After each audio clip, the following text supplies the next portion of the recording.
Shalom Ubracha, mes chers amis, continuons la paracha de Béa-Alotra dans Bamidbar au chapitre 12, chapitre 12 et verset 7.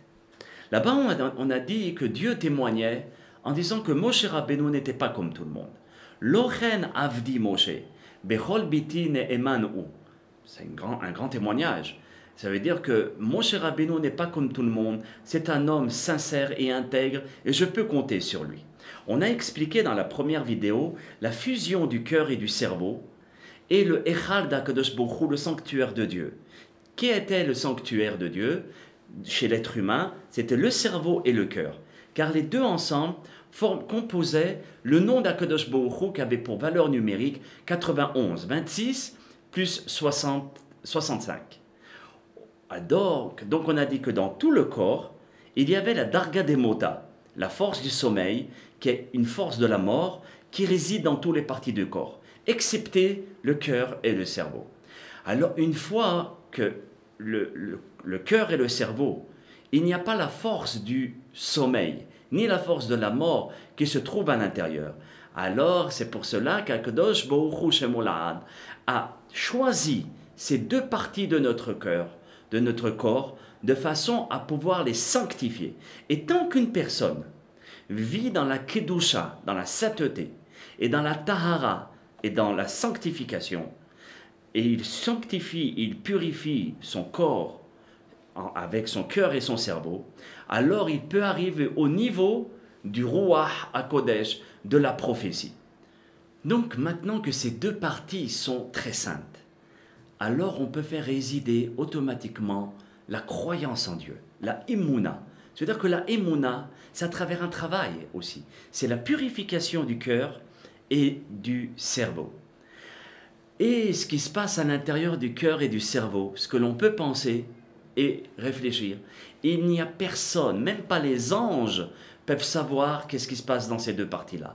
C'est seulement Akadosh Baruch Hu Shemo La'ad qui sait qu'est-ce que l'on pense à chaque seconde. Comme il est marqué dans Yehizkiel, dans le prophète Yehizkiel, il est mentionné là-bas, dans le chapitre Yudbet, Pasuk Gimel, Amal Achim Omrim, les anges disent, Baruch Kevod Hashem Mimekomo, que soit béni, sanctifié l'honneur d'Akadosh Baruch Hu Mimekomo, à sa place. Alors il y a un commentaire qui dit que comme Dieu emplit le monde, parce que le monde est dans lui, alors dans chaque place et dans chaque endroit, Dieu est sanctifié. Le Ben Ish Chai Alav Shalom explique d'une manière prodigieuse. Et il dit, Baruch Kevod Hashem, que soit béni l'honneur de Dieu, Mimekomo, dans ces endroits-là, qui sont le cœur et le cerveau. Vous voyez? Qui s'appelle le Makom d'Hashem Idbarach. Et à partir du moment où la personne sanctifie ces deux parties, il peut arriver à un niveau de sainteté de la prophétie, comme on l'a dit. Et comme on sait que Moshe Rabbeinu avait une sanctification exceptionnelle, alors il était un tzaddik encore plus grand que les autres tzaddikim de sa génération. C'est ce qu'il a distingué des gens de sa génération et aussi de sa prophétie. Au point où on dit que plus personne n'aura sa prophétie, même pas le Mashiach. Donc, il dépassait tout le monde. Et c'est pour cela que dans Devarim, dans le 5e livre de la Torah, là-bas il est mentionné au chapitre 33 et verset 1, dans ce livre il est marqué Nikra Moshe, on dit que Moshe Rabbeinu est appelé, et c'est Dieu qui en témoigne et qui le dit, Ish Elohim, l'homme de Dieu. Alors si Dieu l'a appelé comme ça, c'est pas le hasard. Écoutez bien. Parce que moi, comme on a dit tout à l'heure, le cerveau, qui a pour valeur numérique 54, et l'Ève, qui est le cœur, qui a pour valeur numérique 32, les deux ensemble, c'est 86. On n'ajoute pas les voyelles. 86, c'est quoi? Elohim, le nom de Dieu. Donc c'est pour cela que Dieu a dit Ish à Elohim, l'homme de Dieu, parce que lui, il a su travailler, sanctifier son cœur et son cerveau.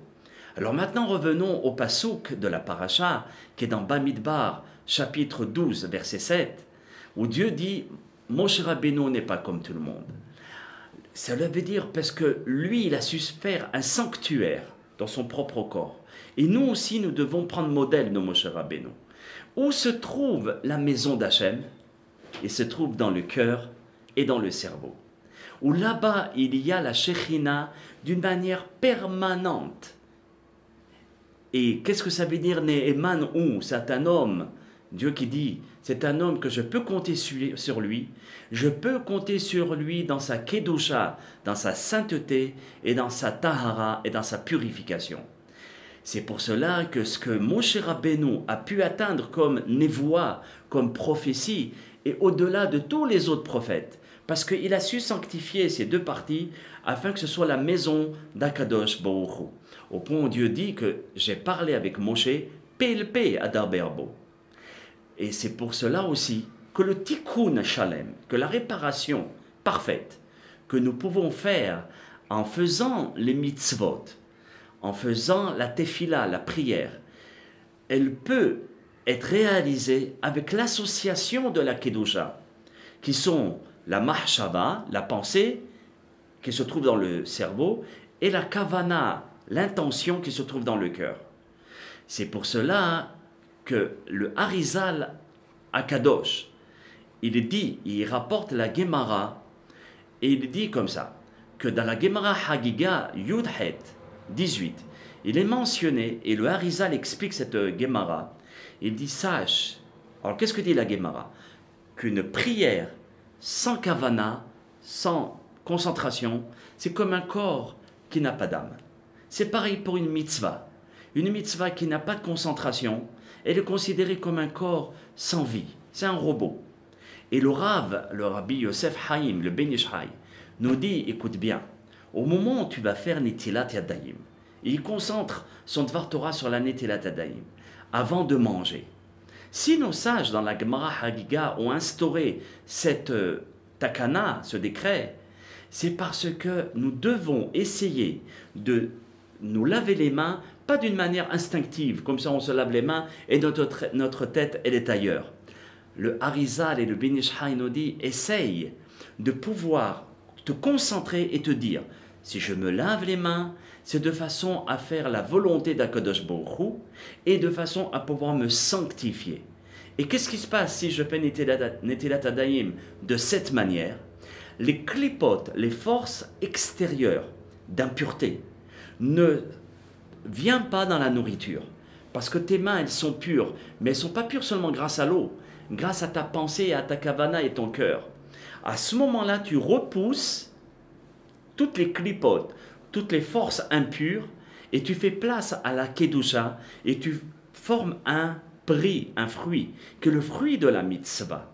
Voyez, c'est pour cela que la Netilat Yadayim, ou bien les mitzvot que nous réalisons, les tefilin, la tefila, etc., ils ont pour but de nous sanctifier, mais aussi de pouvoir repousser, écarter les forces impures qui sont autour de nous.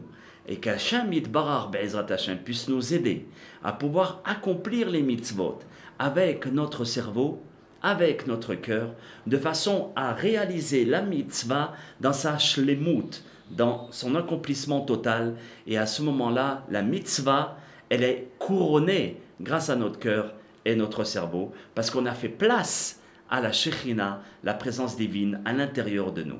Qu'Hachem Yitbarach vous bénisse et que le zérout et le mérite du Ben Ish Hai, Rabbi Yosef Haïm, vous protège. Amen Keni Ratzon. Kol Tuv, Shalom Shalom.